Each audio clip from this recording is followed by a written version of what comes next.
कैसे हैं दोस्तों, आप सभी को मेरा प्यार भरा नमस्कार। आज हम हिंदी में दलित साहित्य के बारे में पढ़ेंगे। दलित साहित्य का जन्म दलित आंदोलन से हुआ है। भारत का एकमात्र ऐसा जन आंदोलन है जिसके मूल में यहाँ की जाति व्यवस्था है। ऐसे जन आंदोलन में ऐसे जन आंदोलन से प्रेरणा लेकर दलित साहित्य का जन्म हुआ। यानी कि जन आंदोलन, दलित लोगों का आंदोलन से जो प्रेरणा लेकर दलित साहित्य का जन्म हुआ। दलित साहित्य का जन्म पहले मराठी में हुआ, फिर उसके बाद हिंदी में 1980 के बाद हुआ है। बाबा साहेब अम्बेडकर के आंदोलन के कारण दलित समाज में चेतना और स्वाभिमान जागृत हुआ। दलित कौन है, किसको दलित कहते हैं, दलित शब्द का अर्थ क्या है, ये देखेंगे। दलित शब्द का इतिहास लगभग 100 वर्षों पुराना है। अनेक विद्वानों ने अपने अपने अनुसार दलित शब्द का अर्थ बताया है, जो निम्नलिखित है। डॉक्टर बाबा साहेब अम्बेडकर ने कहा है, इन्होंने दलित शब्द को अंग्रेजी में डिप्रेस्ड कहा है, मराठी में बहिष्कृत कहा है, अस्पृश्य कहा है। विभिन्न शब्द कोशों के अनुसार दलित शब्द से भिन्न भिन्न अर्थ है, जैसे कि हम थोड़े देखेंगे, ज़्यादा नहीं। नालंदा विशाल शब्दकोश में मसला, रौंदा या कुचला हुआ, नष्ट किया हुआ, इनको दलित कहते हैं। दलित कौन है? भारत में चतुर्वर्ण व्यवस्था थी। इस व्यवस्था में सबसे निम्न समझने वाली जो जातियां थी वही दलित जातियां हैं, जो भारत में हिंदू समाज व्यवस्था की अस्पृश्य जातियां हैं।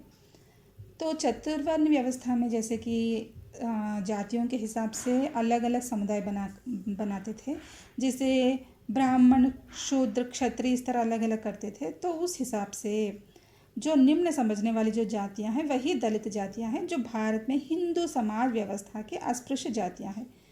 तो सामाजिक, धार्मिक, आर्थिक, सांस्कृतिक स्तर पर जिन्हें कुचला जाता था, कुचला गया या कुचला जा रहा है अभी भी, वही दलित है। तो उनको सोशल लाइफ में और कल्चरल स्तर पर और उनको स्पिरिचुअल स्तर पर सभी जगह उनको कुचला जा रहा है या कुचला गया था, तो उनको दलित कहते हैं। ऐसे दलित शब्द का जाति से जुड़ना या उन पूरे वर्ग का प्रतिनिधित्व करता है। ऐसे जो दलित शब्द है उन पूरे जाति को प्रतिनिधित्व करता है। दलित साहित्य का अर्थ और परिभाषाएं देखिए। दलित साहित्य दलितों का प्रतिनिधित्व करने वाला साहित्य है। सदियों से दलितों के जीवन में जाति व्यवस्था के अनुभव कैसे रहे हैं उसे बताने वाला साहित्य दलित साहित्य है। तो आपने पहले सुना होगा, जैसे कि दलितों को मंदिरों में आने नहीं देते थे, उनको ब्राह्मण लोग या कुछ ऊंचे जाति के लोग घर के आसपास नहीं आने देते थे। इस तरह की जो भी वहाँ पहले स्थिति थी, अच्छा है कि अब नहीं है। चलो, इनके अनुसार जैसे कि दलित साहित्य का अर्थ है कि दलित साहित्य उनके जो भी जीवन विधान या उनकी जाति व्यवस्था के अनुभव, ये सब इसमें साहित्य में लिखा जाता है। वैसे तो मैंने बताया था कि साहित्य क्या है। साहित्य यानी समाज का दर्पण है, यानी कि समाज में जो चल रहा है वही हम साहित्य में लिखते हैं। अगर हमें कुछ लिखने के लिए कहते थे तो हम क्या लिखते हैं, हमारे आंखों के सामने क्या चल रहा है, हमारे आंखों के सामने क्या गुजर रहा है, वही हम अनुभव करके, फील करके लिखते हैं। अगर कुछ कविता लिखना है या अगर कुछ उपन्यास, नाटक, कुछ भी लिखना है तो हमारे आसपास से हम जुड़े होते हैं। तो इसी तरह दलित साहित्य क्या है, जो उनके जीवन में जो चल रहा है, उनकी जाति व्यवस्था में उनको किस तरह कुचला गया है, उनकी व्यथा क्या है, उनकी वेदना क्या है, ये सब दलित साहित्य में लिखा जाता है। तो दलित साहित्य दलितों का प्रतिनिधित्व करने वाला साहित्य, यानी कि उनके बारे में बताने वाला साहित्य के उनके जीवन विधान कैसा है, उनकी वेदना कैसी है। तो ये सब हम दलित साहित्य में देख सकते हैं। दलित साहित्य दलित आंदोलन से निर्मित साहित्य है। देखिए, ये दलित साहित्य उनके आंदोलनों से निर्मित साहित्य है। यहाँ मनोरंजन का साहित्य नहीं है, मतलब ये इसमें हमें आनंद, खुशी कुछ भी नहीं होता, मनोरंजन, एंटरटेनमेंट नहीं मिलता, क्योंकि उनका जीवन भर उन्होंने दर्द सहा है, इसलिए यहाँ पर हमें मनोरंजन नहीं मिलता। यह साहित्य समाज परिवर्तन की मांग करने वाला साहित्य है। ये लोग क्यों लिख रहे हैं साहित्य, वो बदलाव चाहते हैं समाज में, परिवर्तन चाहते हैं, चेंज चाहते हैं, क्योंकि उनको उस तरह की जो जीवन विधान है उससे उनको आज़ादी चाहिए। मतलब वो उनको वो ज़िंदगी, जैसे कि उनको छुआछूत अस्पृश्यता की ज़िंदगी नहीं चाहिए, उनको परिवर्तन चाहिए, बदलाव चाहिए। इसलिए वो साहित्य के ज़रिए उनके दर्द को व्यक्त कर रहे हैं, उनके दर्द को प्रकट कर रहे हैं, ताकि समाज में परिवर्तन ला सके। दलित साहित्य मनुष्य मात्र को चिंतन करने की प्रेरणा देता है। चिंतन यानी कि सोचने के लिए मजबूर करता है दलित साहित्य।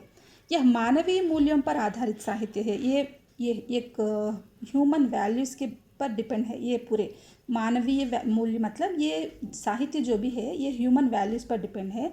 इन साहित्य में वैज्ञानिकता पर अधिक बल दिया जाता है। इसी कारण दलित साहित्य का विश्व के अन्य भाषाओं में भी अनुवाद हो रहा है।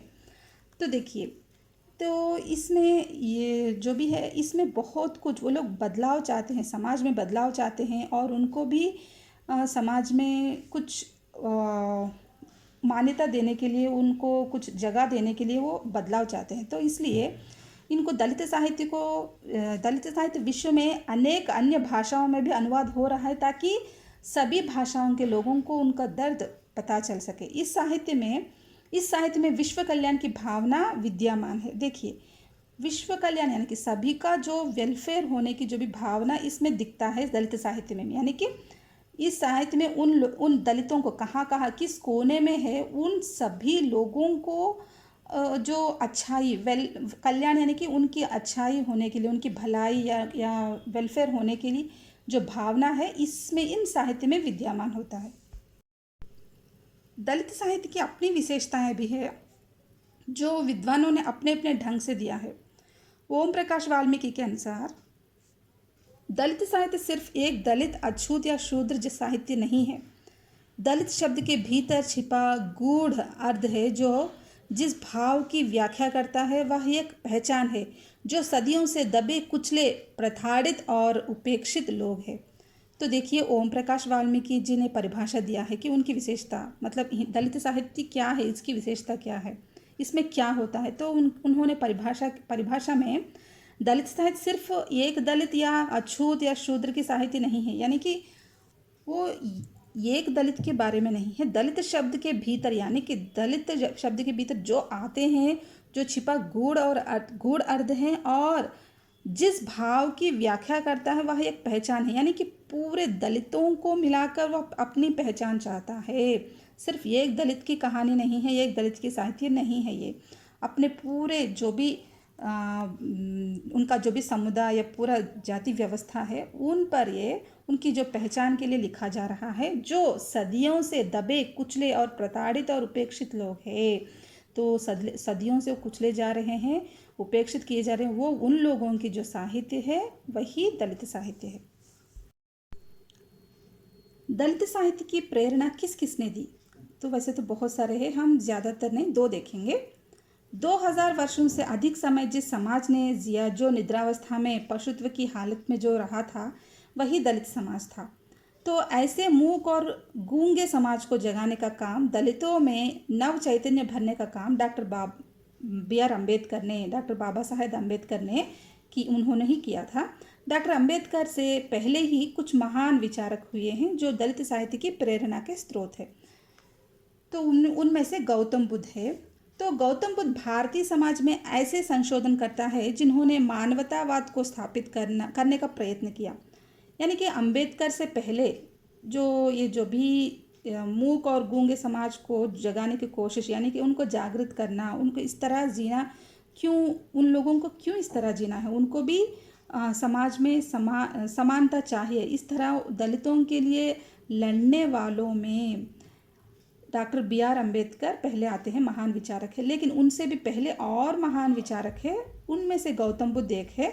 गौतम बुद्ध भारतीय समाज में एक संशोधन करता है जो मानवतावाद को स्थापित करने का प्रयत्न किया, यानी कि सब समान है ना, मानवतावाद, ह्यूमैनिटी, यानी कि यहाँ पर कुछ ऊंचा कुछ नीचा कुछ भी नहीं है। बुद्ध ने यह स्पष्ट कर दिया कि जगत को केवल मानव प्रयत्नों द्वारा ही उत्तम बनाया जा सकता है। बुद्ध की शिक्षाओं ने लोगों पर बड़ा सामाजिक प्रभाव डाला, सामाजिक शांति की ओर प्रोत्साहित किया। विश्व मानवतावादी दृष्टि से पूरे विश्व को एक सूत्र में बांधा। ये दलित लोगों के लिए जागरूक करने में पहले गौतम बुद्ध ने, यानी कि उन्होंने समाज में परिवर्तन लाने की बहुत कोशिश की। बुद्ध की शिक्षा ने लोगों पर बहुत प्रभाव डाला, सामाजिक शांति की प्रोत्साहित किया, यानी कि उन्होंने अपनी अपनी ओर से बहुत हद तक लोगों में परिवर्तन लाने का, बदलाव लाने का कोशिश किया। तो हमें दलित साहित्य की प्रेरणा देने वालों में पहले आते हैं गौतम बुद्ध। फिर संतों का आंदोलन वास्तव में इतिहास के एक महत्वपूर्ण घटना है। संतों की परंपरा को हम मध्यकाल और उससे पूर्व भी पाते हैं। उनमें सिद्ध नाद संप्रदायों का महत्वपूर्ण स्थान है। कबीर, रविदास, गुरु नानक सहित मध्यकालीन संतों का गोरखनाथ ने प्रभावित किया। संतों के विचार बहुत प्रासंगिक है, जिसमें मानवतावाद, प्रेम, कर्तव्य के बीज दिखाई देते हैं, तो दूसरी तरफ सम समाज की स्थापना का दृष्टिकोण दिखाई देते हैं। तो संत मतलब आप सभी जानते हैं ना, हमने भक्ति काल में पढ़ा था, आपने 4th सेम में शायद पढ़ा होगा, है ना। तो संतों के अंदर वास्तव में इतिहास में एक महत्वपूर्ण घटना है। संतों की परंपरा हमें मध्यकाल और उससे पूर्व भी पाते हैं। तो भक्ति काल में हम सब ने पढ़ा था कबीर, रविदास, गुरु नानक। तो इन सब संतों ने समाज में परिवर्तन लाने की, ये भी समाज सुधारक है, इन्होंने भी बहुत हद तक समाज में परिवर्तन लाने की कोशिश की। संतों के अपने विचार जो बहुत प्रासंगिक है, जिन्होंने मानवतावाद, प्रेम, कर्तव्य के बीज दिखाई देते हैं, जो दूसरी तरफ सम समाज की स्थापना, यानी कि सब समाज में समानता लाने की स्थापना इन्होंने अपने ओर से की, जो बहुत हद तक हमें दिखाई देता है उस समय। फिर इसके बाद आते हैं महात्मा ज्योतिबा फुले। तो महात्मा ज्योतिबा फुले एक क्रांतिवीर है। इन्होंने सामाजिक विषमता का विरोध किया, इन्होंने स्त्री आंदोलन के लिए भी लड़ा था, इन्होंने समाज में समानता लाने के लिए अपनी ओर से बहुत कोशिश की, और इन्होंने अपने आंदोलन का आरंभ किया। इनका आंदोलन का नाम है सत्यशोधक। इनका जो भी आंदोलन का नाम है सत्यशोधक आंदोलन था। और इसके बाद आते हैं बाबा साहेब अम्बेडकर। डॉक्टर बाबा साहेब अम्बेडकर ने भारतीय समाज में 20वीं सदी के दलित मुक्ति आंदोलन का कार्य आरंभ किया। उन्होंने शुरू किया 20वीं सदी में, जो इस आंदोलन के कारण उन्होंने बहुत सारे परिवर्तन लाए समाज में। दलितों के लिए जो सारे रास्ते बंद थे, उसे खोलने का काम बाबा साहेब ने किया। तो दलितों को पढ़ने का अधिकार नहीं था पहले, मंदिरों में जाने का अधिकार नहीं था, संपत्ति इकट्ठा करने का अधिकार नहीं था, मुख्य गांव में रहने का अधिकार नहीं था। तो इन सारे क्षेत्र में बाबा साहेब अम्बेडकर ने रास्ते खुलवाए। पहले तो उनको पढ़ने भी नहीं देते थे, स्कूलों में आने नहीं देते थे, फिर मंदिरों में भी अंदर आने नहीं देते थे, संपत्ति, वो पैसा इकट्ठा नहीं कर सकते थे, कमा नहीं सकते थे, वो गांव के बाहर रहते थे, यानी कि उनको गांव के अंदर भी आने नहीं देते थे। इस तरह बहुत सारे जो भी उनको असमानता देखने को मिलती थी। तो इन सारे क्षेत्र में जो बाबा साहेब जी ने, उन्होंने रास्ते खुलवाए कि सभी को समानता, सभी को इक्वल राइट्स है, यानी कि सब लोग सभी जगह, हर एक जगह जा सकता है।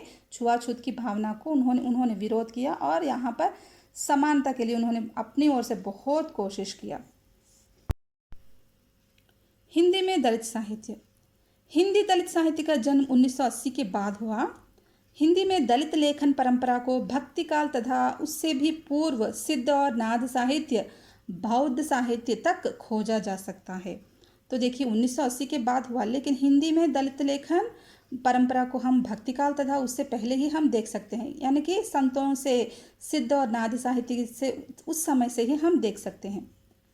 भक्ति काल में संतों की महत्वपूर्ण भूमिका रही है। भक्ति आंदोलन में निम्न जाति के संतों और कवियों के द्वारा चलाया गया आंदोलन था। भक्ति काल में जो निम्न जाति के जो भी कवि है, संत है, उन्होंने भक्ति आंदोलन चलाया पहले, जिसका मुख्य स्वर जातिवाद विरोध, अपनी अस्मिता की छटपटाहट थी। इन संतों में कबीर, रविदास, नामदेव, दादू दयाल आदि मुख्य संत हुए।